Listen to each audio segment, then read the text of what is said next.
Hi guys, welcome back to True Crime and Tea, or welcome to True Crime and Tea if this is your first time. I have been gone for a little bit, but not too long. I have not been well, so yeah, if you're seeing this for the first time, welcome. I do regularly post. However, if you have returned and we're seeing each other again, I have been ill, so I have not posted in the last week or 2 weeks. But I'm here now. Yes, I'm here now. I'm here with another story. So, by now, if you're a true crime lover like myself, you must have seen Ryan Murphy's Monster series on Ed Gein. And yes, I want to talk about Ed Gein today purely because it kind of triggered something. So, he was already on my roster of people to talk about because he's quite an interesting case to look into for many reasons. But after watching the series, I had so many mixed emotions about it. And I know that Ryan Murphy likes to tinkle with the truth a little bit. So some of the events in actual monsters weren't factual. We know they weren't factual. However, they do open up room for discussion. Hold on to that thought because we're going to come back to it later on. But for now, let's get into the story. So, Ed Gein was born in 1906 in Wisconsin and raised with his brother Henry in La Crosse County, Wisconsin. His father was called George, and his mother, who we learn a little bit about, well, we learned quite a lot about her in the Monster series. His mother was called Augusta, and the mum and dad seemed to be two opposite sides of the spectrum. So the dad was an alcoholic, but he was a very mellow man. He didn't really seem problematic. He was an alcoholic, which was problematic for the mother. However, he didn't seem like a problematic person, if that makes sense. Where the problems were was with Augusta's kind of really staunch beliefs.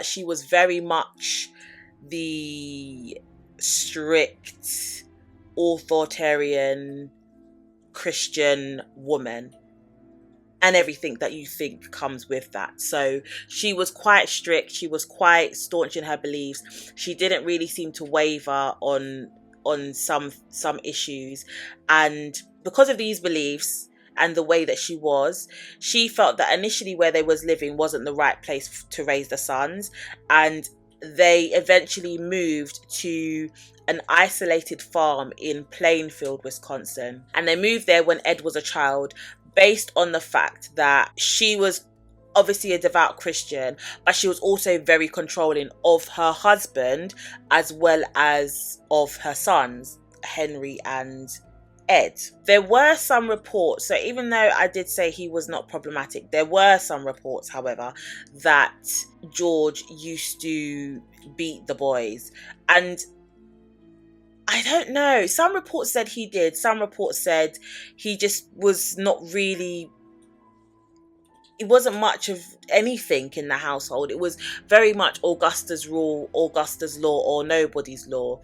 And this dynamic in the house, over the years, it just continued to cause problems. And when we look at Augusta, the mother's views, this is where we come to understand that she kind of framed the boys' world around her religious views and beliefs and some of the teachings. So, for example, she viewed the world as a sinful place, and especially women, and for this reason she wanted to keep her family isolated because she wanted to keep them away from sin, essentially. And this family dynamic created two sons that were kind of opposite sides of the spectrum, where Ed's brother Henry seemed to be a bit more worldly, in the sense that he eventually grows up and gets into a relationship with a woman who was divorced, and the mum just completely disregarded that. She did not agree with his way of life, and she just, Henry, mum did not get on, right?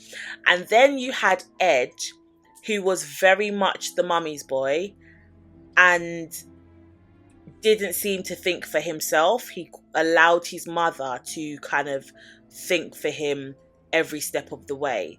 So that is kind of the dynamic of the family. Now, in 1940, George, the father, dies. Then in 1944, Henry dies.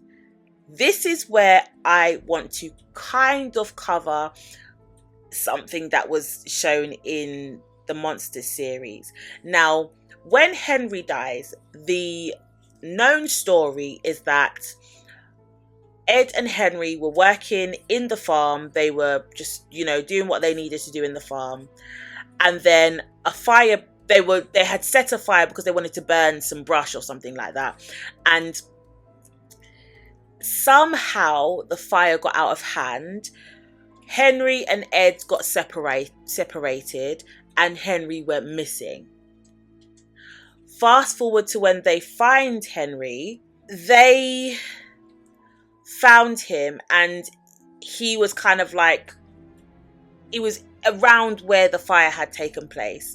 And when they found him, there was not really an investigation as such into his death, but they drew the conclusion that he died because of smoke inhalation, and then that smoke inhalation had caused him to have like a heart attack or something like that. So they ruled his death, the cause of his death, as, I think it was asphyxiation, because obviously he died from the smoke inhalation. However, they also found bruises on his head. In the series, you're led to believe, or you do quite clearly see, Ed Gein hit his brother in the back of the head with a plank of wood, and then he leaves his brother in the barn, and then he comes back, finds that his brother's dead. Like, it's almost like he hit him, but he didn't think he had killed him. And then he goes back to the barn, sees his brother lying on the floor and all the blood and everything, and then he drags him out of the barn and then sets a fire, and then uses the fire as an excuse to go and call the authorities and say, oh, my brother is missing, because this is actually what happened. He did actually go and call the authorities. My brother is missing. The authorities come, find him in where the fire is happening, right? Even though Henry's death wasn't ruled a homicide, I am of the belief that because Henry spoke against Augusta, their mother, and Ed was very much the mummy's boy, I feel like there may be some truth in that story. Even though we know it's Ryan Murphy's perception of what possibly happened, I feel like there may be some truth in that story, because I think the type of person that Ed was and then became, and the fact that there was bruising on Henry's head, does kind of give room to draw the conclusion that maybe Ed was responsible for his death. However, that has not been stated as fact. That is just my subjective observation and what I think may have possibly happened to Henry, because that whole incident leaves many unanswered questions. Just after Henry's death, a little while after Henry's death, Augusta has a stroke, and then she becomes extremely reliant on Ed to take care of her. And in 1945, Augusta has another stroke and ends up passing away. She dies. Knowing the relationship that Ed had with his mother, he was obviously very distraught when his mother passed away, and it was known that the rooms in the home that his mother would use, he basically sealed them off. When everything comes to light and they go and do their investigations into the house, where the rest of the house was just absolutely filthy, the rooms that Augusta had used were still in pristine condition. It's like he had frozen them in time. He didn't want to touch or disturb anything in the rooms that his mum had used. He just sealed them off, and he sealed off those rooms, and then he retreated to another section of the home, where he then basically just lived a life of solitude, just reading and collecting. And we'll get into what he was collecting, but he was reading and he was collecting. Now, after Augusta's death, Ed does become somewhat of a hermit, as in he's always kind of kept himself to himself, but he then starts making regular nocturnal visits to the local graveyards, and he collects female corpses. And he collects corpses that specifically resemble his mother.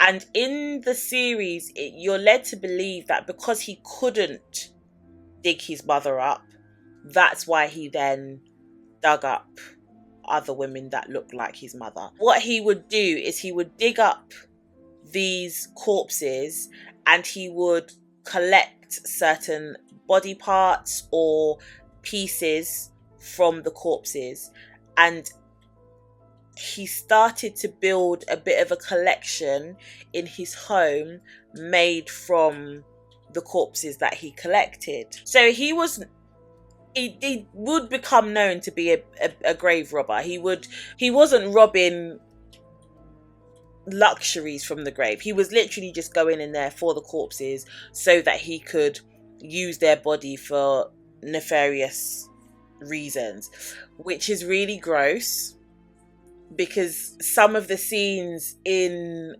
the series, there's certain things that he said. There's a friend he has, and he says certain things to her, and it's kind of like that are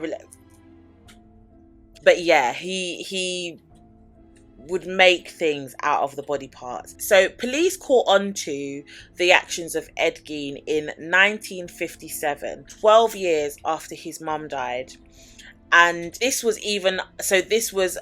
quite a few years of him being active with his crimes. And the reason he got caught was because a lady called Bernice Warden had gone missing. She was a shop owner, and he was known to be the last person who had an interaction with Bernice. And this was because when they had gone into the store to look for her, there was a receipt that they found on the side, and it had Ed's name on it. So it was quite obvious that he had potentially been the last person to have an interaction with Bernice. When police went to Ed's home, and I don't think they went to his home to find Bernice. I think they went to his home just to see what he may know about Bernice's disappearance. However, when they went to Ed's home, obviously his home was on a farm, so they entered into the home and they found Bernice's body hanging from her ankles. So she was hanging from the ceiling by her feet, and they could work out that she had been shot. Her body had been mutilated, and I think she was like cut all the way down, and her head was left in a box. They found her head in a box in his home. Yeah. But because of the search for Bernice, this then allowed the police to then also find the skull of another woman who had been missing, a lady called Mary Hogan, and they had found her skull. She had been missing since 1954. And they never really had any leads on what had happened to Mary Hogan until they entered into Ed Gein's home. And this obviously confirmed that he was obviously responsible for her disappearance and homicide. So from searching for Bernice, they found Mary. These are actually the only two confirmed homicides committed by Ed Gein. I'm going to pause there because I want to make a statement about things that I keep on seeing people saying, that Ed Gein was a serial killer. Technically, he cannot be classified as a serial killer because a serial killer has to commit the homicide of 3 or more people over a space of time.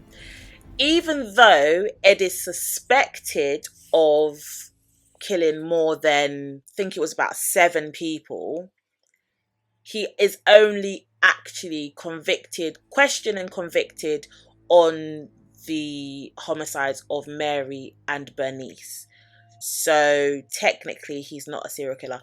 If they decide that he did kill his brother, then maybe we can then class him as a serial killer. But actually, if we're going to be pedantic about definitions, he only really was responsible for the homicides of 2 people. So, yeah. However, he is associated with the disappearance of quite a number of other people. So, there was a disappearance of a young 8-year-old girl in Wisconsin. Her name was Georgia Jean Reckler, and she disappeared in May of 1947. And witnesses said that they saw a suspicious vehicle which was similar to the one that Ed used to drive near where she had disappeared from. Then there was the disappearance of a 14-year-old girl named Evelyn Grace Hartley, who went missing in 1953, but Ed obviously claimed that he wasn't involved. And then there were a couple of other people that he was kind of linked to, but it was never really confirmed whether he was involved in their disappearances or not. I would argue, because he seemed to go for women that favoured his mum, so they looked like his mum or they were around the same age of his mum, I don't see why, because we know that these kind of people, they have a type almost. They tend to hone in on one specific group of people. So if he's going for like 53-year-old women, why would he go for an 8-year-old or a 14-year-old? It just doesn't really make sense. That's not usually what they tend to do. However, he may be responsible for them. It's never been proven. Now, in terms of the death of his brother Henry, did he unalive Henry? So the first episode of Monsters depicts Gein as murdering his 43-year-old brother Henry, and this is after Henry tells Ed that he wants to escape their controlling mother and marry the woman that he is in love with, who was the divorced woman. She might have been married, but I think she was divorced and she had children. And in the series, we see, or in this episode, we see Ed hit Henry in the back of the head with a piece of wood. He then drags him into the woods, and then to conceal the homicide, he stages a bushfire to kind of blame that on how his brother died. In reality, like I said before, we know that Henry, or we don't know, it is stated that Henry and Ed were burning marsh vegetation away from their home, away from the farmhouse in May of 1944, but the fire got out of hand. So the firefighters were called to obviously come and control the fire, and then Henry, who was 43 at the time, was missing. So they didn't find him yet. He was missing. His body was then found later, and it showed that he had sustained severe burns. His official cause of death was asphyxiation leading to heart failure. This is what the officials had ruled, and they ruled out foul play. So they essentially said there's no way that he was killed, even though they found bruises on his head. And even though we see the dramatization of Ed unaliving his brother, he never confesses to killing him. He never confesses to it. So yeah, initially I think people believed him, and then after they found Mary Hogan and Bernice, the suspicion started circling, and then there was some talks of maybe he did unalive his brother, especially amongst the town officials. However, it was never looked into further, so we will never know if Ed did unalive his brother. Let me know in the comments what you think. Do you think he was responsible for Henry's death? Because I think that is an interesting theory, because he was also suspected of unaliving 2 men that were hiking.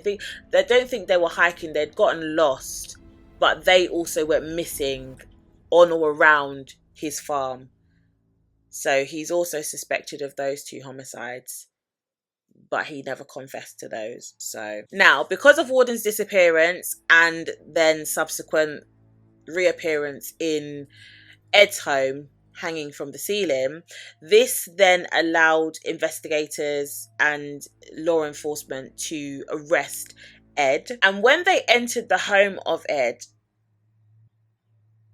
they weren't prepared to see Bernice in the state that she was in straight off the bat, but they were also not prepared to see what else they would find in the home of Ed. They found many things that included actual body parts. Some were made into objects, some were made into what would look like pieces of clothing.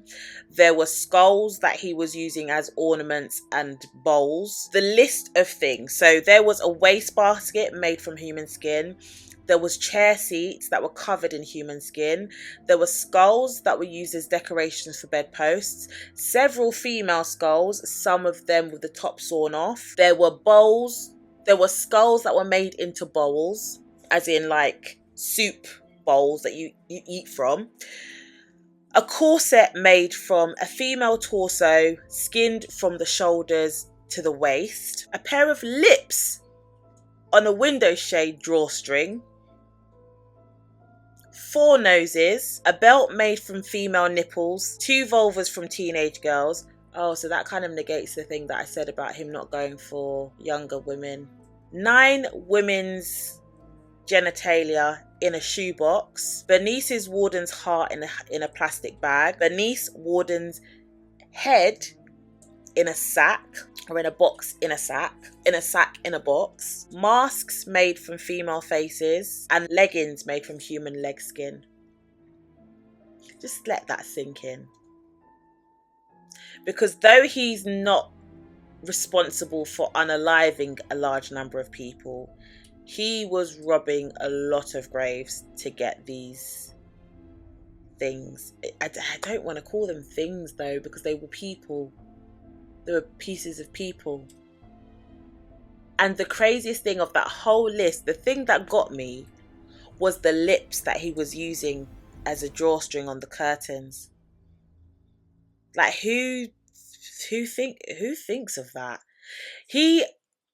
So we're led to believe in the series that he gets this idea from a comic that he's reading about this soldier, Yahtzee soldier, Ilse something, I can't remember her surname, and she used to do the same thing. She used to make ornaments out of people from the concentration camps, and you're led to believe that that's where he gets the idea from. It's not confirmed, and he never states that is where he gets the idea from, but that's the kind of, that's the theory that Ryan Murphy has drawn. But officers didn't just see that all of those things. They discovered skin suits of women that actually resembled his mother. So he was almost trying to make suits to become his mother. And he actually said that he crafted these suits and he would get into the suits so that he could become his mother. He did admit to making over 40 nighttime visits between 1947 and 1952 to the graveyards, and he said that he would dig up freshly buried corpses of middle-aged women that he believed looked like his mother. And he gave a rationale for, like, he would say he would only go for the ones that were freshly buried because it was hard to work with the older corpses. Do people not smell this? Like, that must have smelled so bad. And he was living in that squalor. So after his arrest, he was ordered to undergo psychiatric observations, obviously, because no one would think that this is a normal person's behavior. And after he had had these investigations, he was actually diagnosed with a mental health condition, and he was found unfit to stand trial. And because he was found unfit to stand trial, he was institutionalized in a mental hospital. After about 10 years of being held in the mental hospital, he does eventually stand trial in 1968. However, Ed Gein is found not guilty by reason of insanity, and he was basically made to live out his life in psychiatric hospitals. So Ed spent decades in state mental hospitals, and he died in 1984 from a respiratory illness. In the series, you're led to believe that he got some form of cancer, which is what led to the respiratory illness that he then dies from. But after this long case, there are so many questions that get left unanswered. For example, the question of whether or not he killed Henry. I think that is a question that did need an answer, that he just chose to take to the grave. Maybe he didn't unalive his brother, but I think that he did. So there are many questions that are left unanswered, and some of these can be observed through the academic lens. So I want us to step into the academic lens and think about different lenses that we can look at when it comes to Ed Gein. Each lens offers some kind of insight, but it also raises very uncomfortable questions about cause, responsibility, and how society remembers violence. And it will link into the Ryan Murphy series. But the first thing that I want to think about is trauma and attachment. His mother was extremely domineering. There was some parental violence, if we're led to believe that the father was abusive, that he did used to beat the children. So if that is the case, there was obviously their parental violence. There's social isolation because the mum didn't want them to be corrupted by the sin of the world, so she moved them onto a farm in the middle of nowhere. They didn't have any interaction with the outside world, so socially isolated, and eventually lost, because he lost his father, then he lost his brother, then he lost his mother. That kind of shaped attachment and his identity. His identity was so closely entangled with his mother that when she dies, it's almost like he has to recreate his mother to survive, because literally from the womb there has never been the cutting of that umbilical cord. There's always been that invisible thread where she has been so controlling, so dominating, that it was impossible for him to see life without his mother. Hence why the women that he digs up when he goes grave robbing, they in his mind resemble his mother, and taking bits of them to create the skin suits to help him become his mother, that is where the attachment is so strong. He can't have her right there. He wants to either create another mother for himself or become her, because they are still one. She made every decision for him. So it raises the question about the impact of trauma and attachment. When is it time to cut that cord? I know there is this concept of mummy's boys, and he really epitomizes that statement. He really was a mummy's boy. He never really grew up, and that in itself is traumatic. That is trauma. The almost religious Bible bashing that his mum does. Now, there's nothing wrong with being religious, but it's the way that she kind of imposed her beliefs on her family and on her sons, even to a certain degree disowning the older brother because she didn't agree with his lifestyle. And then Ed being witness to that created such a disjointed environment for him to grow up in, which created the insane person that we now know to be Ed Gein. So it calls into question the impact that trauma and attachment played in creating the person that he became. And then the psychopathology side of it, because the clinician stated that he had severe mental disturbance. Now, was that a direct result of the trauma and the attachment? We also note that he had some of the evaluations and investigations into his mental health referenced that he had psychosis and possible schizophrenia, disassociation, and paraphilic drives. He was basically in a world of his own. In the series, they kind of paint this psychosis and schizophrenia quite well, in the sense that you don't really, there's some characters that he's talking to that you don't realize they're not really there until someone actually says, no, you was talking to yourself. So they depict that really well in the series, in my opinion. And it does open the question to think, if someone like that is left to their own devices, because obviously his mother passed away, he was left to his own devices, can he be held responsible for the crimes that he committed in terms of the grave robbing? Obviously murder is murder. I don't think that's ever justified. I don't think the grave robbing is justified either. However, when you look at the way his mind worked, or didn't, can he be held responsible for some of the crimes that he committed? A question that we can ask with those two lenses is, when early attachment and grief are extreme, how do we separate the pathological drive from symbolic grief? Because we can argue that him stating he wanted to become his mother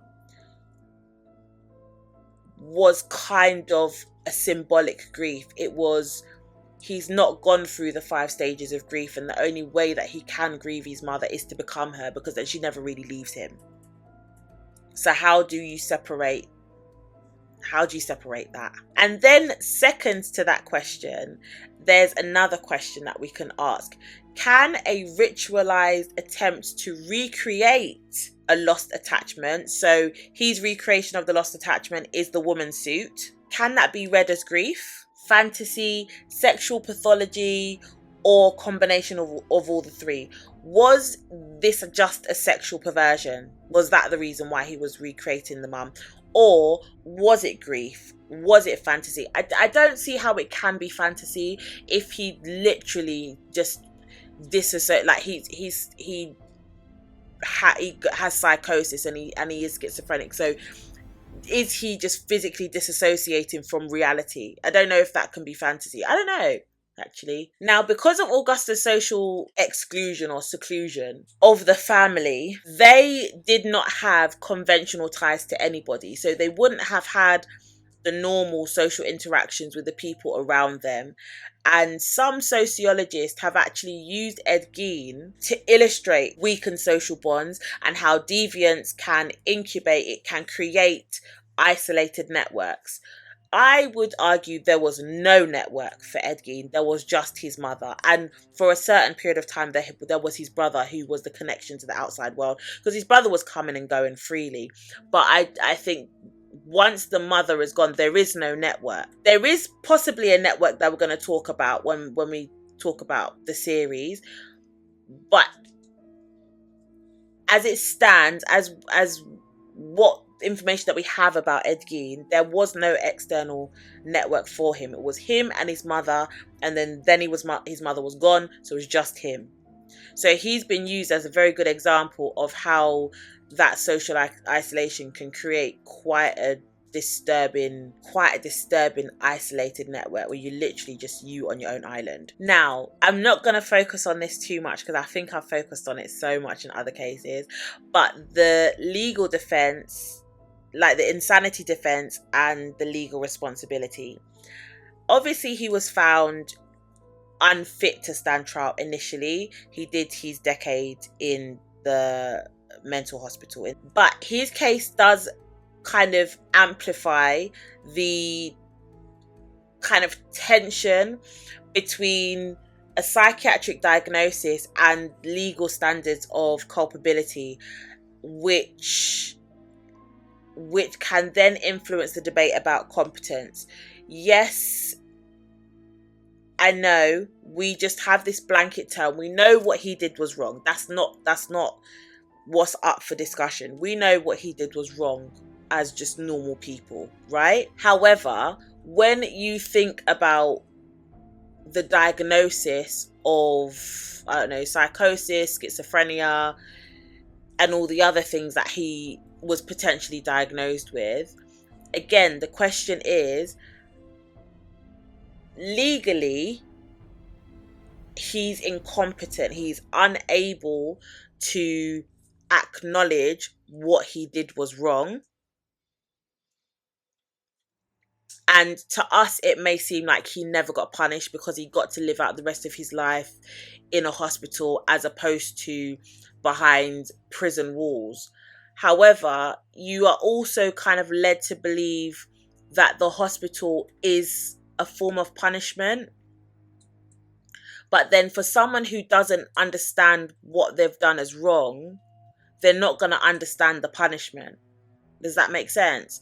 So that question kind of opens loads of pockets for other questions. Is it fair to punish someone if they don't understand that what they've done is wrong? Because he must have known. He did know that the murders were wrong. He must have known that the murders were wrong. I don't really understand how he wouldn't have known that the murders were wrong. But then for someone who is insane, that is part of that. That is part of that process. It's the identification of whether the person that commits the crime understands in that moment that what they're doing is wrong. For example, Andrea Yates, not guilty by reason of insanity, because in the moment of unaliving all of her children, she thought she was doing the right thing because she was saving them from eternal damnation. Should she be punished for saving her children for eternal damnation? Some would argue no, because essentially she didn't think what she was doing was wrong in the moment. Obviously, she knows after the fact, outside of the psychosis, because remember, she was dealing with psychosis as well. So outside of the psychosis, she recognizes what she did was wrong. But in that moment, that's not what was computing in her brain. Similarly for Ed Gein, he has been diagnosed as someone that has psychosis. He's schizophrenic, so he has moments where he's not with us on this planet. In the moments of committing the crimes he was committing, did he understand that what he was doing was wrong? Because if he didn't, the justification or the outcome of that is not guilty by reason of insanity. However, these people never get let out into society again. I say that, never. Some of them do. Some of them are healed and then they let them come out of the institutions. I think in Andrea Yates' case, she's just refusing to come out. She doesn't want to. But there are some people that they have their therapy, they have their counseling or whatever their treatments that they have, and eventually they get released back into the public. Ed was not one of those people. He stayed in there until he died in 1984. So essentially he did get punished because he was never allowed to go back out in the public again. But was that because he's always in a state of unknowing? Because if that's the case, is it fair to punish someone if they don't know what they've done is wrong? Bit of a ramble there, but please let me know what you think in the comments. And again, I always talk about intervention and prevention before the case gets to where it gets to. But I think in Ed's case, there was nobody around that could have possibly intervened and prevented the inevitable. One, because they were so isolated. Again, the incubator for the isolated network creating the problems, because the mum had them on their own little island. No one could kind of interact with them, didn't really have any friends. There wasn't really anyone that could have intervened. So as much as we talk about prevention, sometimes it's accepting that not every case gives room for putting preventative measures in place. So the questions from those two little nuggets are: what does justice look like when the offender is also profoundly ill? And should prevention focus more on social support, early psychiatric care, or something else entirely? Now, I don't know if that is even relevant in this case, because socially there was not a possibility, I don't think, for any intervention and prevention in Ed Gein's case. But the question is there. So now this is the part I find it gets the people going. It gets the questions out that we want to ask. The media and cultural studies lens. How does media sensationalization always come and play a part in these cases? Because most of the time, some form of media sensationalization happens, and we do see it. We see it a lot in the case of Ed Gein and his story. We have the myth making, right? So the Ed Gein story his crimes created an archetype for people like Alfred Hitchcock to create characters like Norman Bates, Leatherface, and Buffalo Bill. Okay, let's track back. So outside of the series, we already know that Ed Gein's story was kind of the blueprint, the foundation for what we now know to be Norman Bates, who's the mother-loving serial killer, Buffalo Bill, who is the second, because there's two, second serial killer in the film Silence of the Lambs. If you haven't seen that film, please go and watch it. It's so good. Anthony Hopkins plays Hannibal. Forgot for a second, I did a whole video on, or part of a video on Hannibal. Anthony Hopkins plays Hannibal, but Buffalo Bill is a second serial killer in the movie, and he is based on Ed Gein. He makes the suit. Yeah, he makes the skin suit. That's what he's doing in that film. He's feeding the girls, and then watch the film. Watch the film, it's very good. And then the third film is Leatherface, the Texas Chainsaw Massacre. That is also based off of Ed Gein. Leatherface wears the faces of, yeah. So they have been born out of the disaster that was Ed Gein. Now, many would argue that we should not be sensationalizing this story. Why are we making something enjoyable out of something absolutely atrocious? I personally, I can't watch like really gory horror films. Even though I have watched the ones that I mentioned here. I know it's weird. I find them quite challenging sometimes. However, they are interesting to watch. Now we know they're based on actual real people.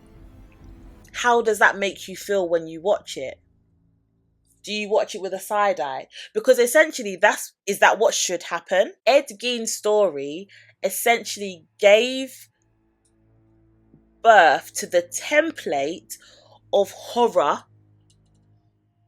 terror and horror in cinema and literature, which, again, enjoyment out of disaster. It's a bit weird, but is it wrong? That's the question, right? And when we do see these films and see these series, they don't just tell the story, they tend to amplify and overly fictionalize certain details of the narrative, and this can have consequences when it comes to the victims' families, and even to a certain degree the actual perpetrators' families, because you're telling their story essentially, especially with like the series, like the Monsters series and things like that. How many victims' families or how many perpetrators' families are involved in the development and creation of these stories? How many of them benefit from the creation of these stories. So we have to see it from that perspective as well. And then when we're going to talk now about the Ryan Murphy Netflix series, there were quite a lot of just fabrications. But there was one person in particular that I found online caused a lot of conversation and discourse. And it's specifically because I think she fabricated the truth herself. In the Netflix series, I've spoken about it already a little bit. There is somewhat of a deep dive into Ed's life. We see in 8 series the beginning to the end of Ed, right? You see his weird relationship with his mom. You see the creepy farmhouse. You see the crimes that shocked the world. But it also doesn't shy away from a lot of the gruesome details. Like you see him like making stuff, the lampshades and thing. Like you see this process happening. But there are certain parts. It was the 7th. I think it was the 7th episode, where I absolutely hated how sympathetic they try and make you feel for the criminal. And this was born out of the conversation that Ed had with his psychiatrist. I never know the difference. Psychiatrist. This was out of the conversation they were having, because they had given him the illusion that he was having radio conversations with 2 different people, and essentially he wasn't.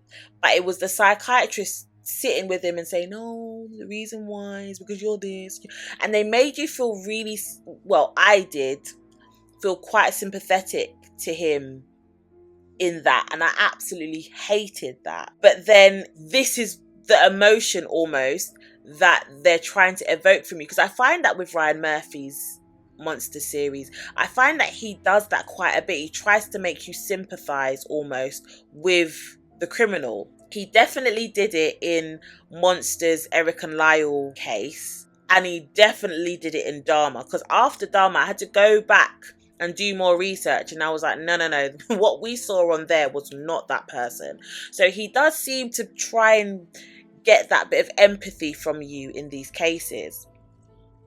However, there's one person in this series that I think needs her own little discussion, and that was Adeline Watkins. So Adeline Watkins in the story, I've seen loads of hot takes on her, because at the end she still looks young, and people are trying to argue and say that that was his psyche. It wasn't. Adeline Watkins was actually a real person in Ed Gein's life. Now, initially, no. So in the series, you're led to believe that her and Ed have this on again, off again relationship, kind of. They're friends first and foremost. They're friends, but he's got the hots for her. Yeah, he likes her. She's kind of here, there, and everywhere. She wants to be a photographer. She's a bit morbid. She likes what we like. She likes the dark and the mysterious and the true crime, essentially, right? Now, their relationship kind of morphs over the years, and at some point he asks her to marry him. She says yes. But then she discovers some of the things he's been doing. Think that throws her off a bit. She leaves him, and their relationships doesn't end, but they say their goodbyes. And then she doesn't really, you don't see them contact each other again until he's in the hospital coming close to death. Okay? Now, in real life, Adeline Watkins said 2 things. The first story she gave was yes, they have known each other for over 20 years, and they were in somewhat of a relationship. Then a couple weeks later, she changes her tune and says, nope, they weren't really that closely related. They were just acquaintances, and she's not really known him for that long. I would argue, and I am of the belief, that the first story is the true story. I think part of the Ryan Murphy depiction is what was said from her in the beginning, and I think that is the truth. I think she changed her mind after he had been arrested and all the charges had been brought up against him, because I think she realised that she may be looked upon as having a bit more knowledge about his goings on than if she just says, no, we don't really know each other. So I believe they had a relationship. I believe they probably did get engaged or something like that. And then I do think that it maybe just fizzled out, or she called it off. Someone called it off. But I am of the belief that that relationship did actually happen. It's not fact. It's my opinion. But that's what I think. Now, that story creates, in the media version of the story, the Ryan Murphy version of the story, that story creates some sympathy towards Ed, because you see him yearning for this relationship with this girl, and then eventually she's the one that gets him to start digging up the bodies to do things, sexual things with the bodies. That was her that started. It was her suggestion, right? And he just ran with it, according to Ryan Murphy's story. Obviously, we know it's not true, but he just ran with it. And because of that suggestion, that is what then leads him to almost break off the relationship with her, because she doesn't give him the same satisfaction that the corpses do, without being too explicit, right? That should make us look at him and think, ugh, that's weird.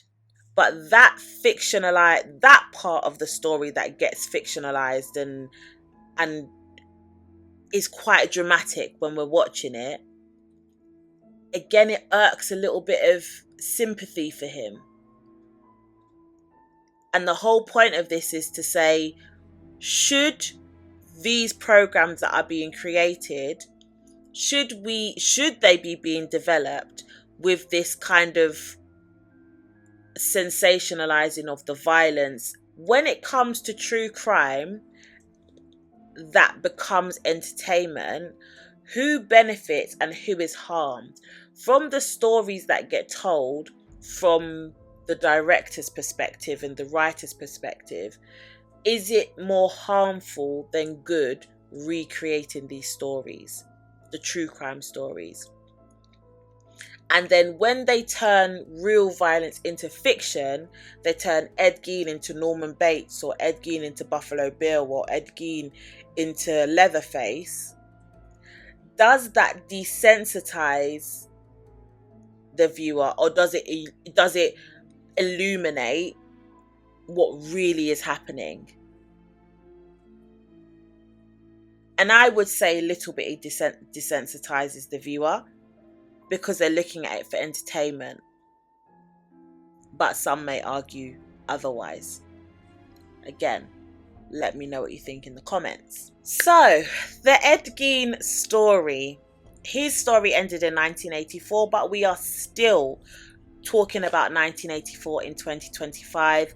There are still films, series, books, papers that are being written about the grotesque story that is Ed Gein. But this case forces necessary inquiry. It forces us to look at the legal standard versus the ethical standard of people that commit these kind of crimes. It lets us look at how trauma impacts future behavior, how isolation and psychiatric systems, how they all interact, and what is the impact of no involvement versus some or a larger amount of involvement and prevention in these cases. It can show how communities heal. I mean, Wisconsin seems to have a couple of serial killers out there. I know we said that Ed Gein's not a serial killer, but Dharma's from Wisconsin, so they seem to just be breeding them a little bit. But it does show how some communities heal from the trauma, and how culture can turn deaths into myth, in the sense that we look at Leatherface and think, it's not real, is it? But it is. However, the questions we ask about Ed Gein shape how we treat people at the margins and how we treat the victims, how we remember the victims.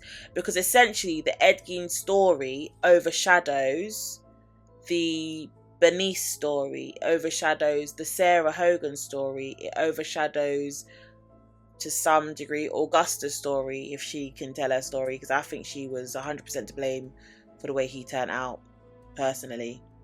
But it kind of overshadows those stories.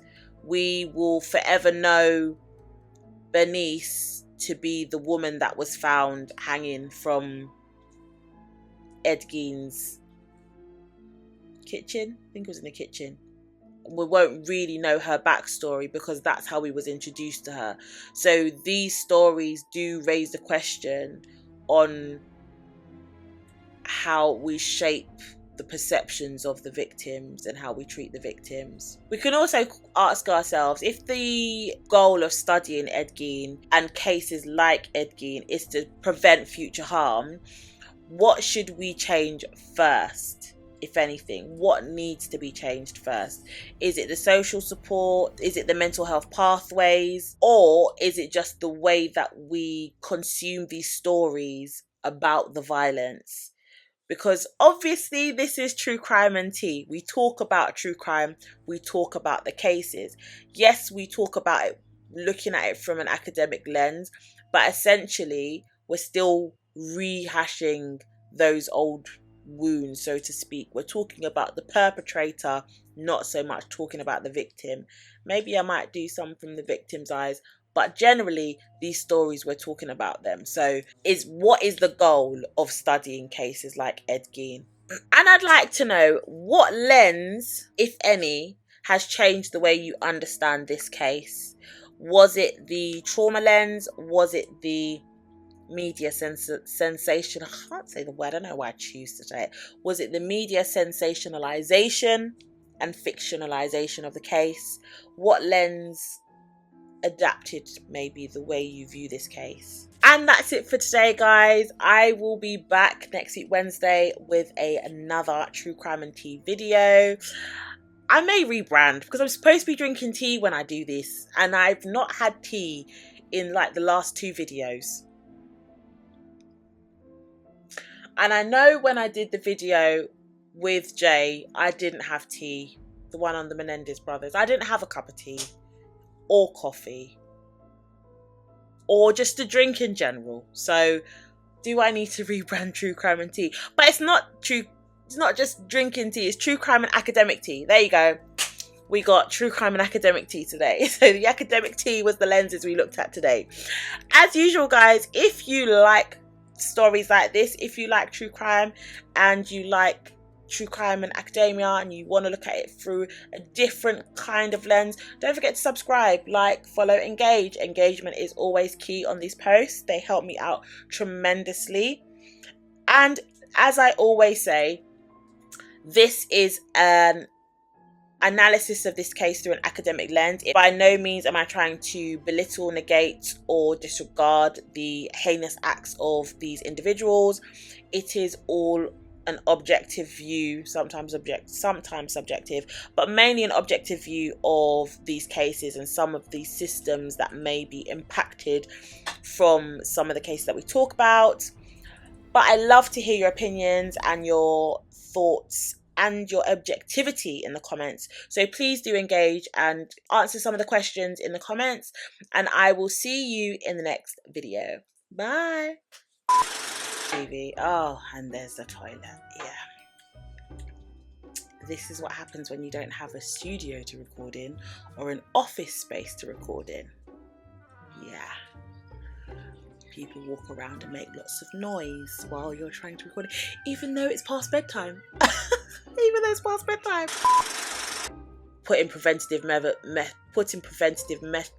ah putting preventative methods. That's not the word I want.